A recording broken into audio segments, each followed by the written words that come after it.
Sveikos merginos, baigėsi ta mūsų dovanotoji 2 susitikimų pažintinė programa, pabandėt, pačiupinėjot ir taip toliau.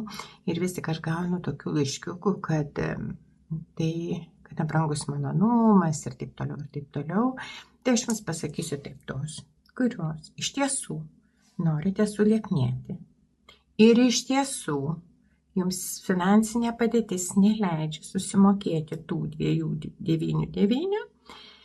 Steks, jeigu jūs norite atidėto mokėjimo, kas parašo, ar galima per kelis kartus. Jums teks pasiskambinti man ir įtikinti mane, kad jūsų finansinė padėtis tikrai jums neleidžia nusipirkti programas, bet jūs tikrai norit sulieknėti. Ką turiu omeny? Jeigu jūs einate į manikiūrą, jeigu jūs darotės pedikiūrą, jeigu jūs darotės tam tikras grožio procedūras, tai tikrai nuolaidos nedarysiu, nes sveikatai skirti reikia finansus.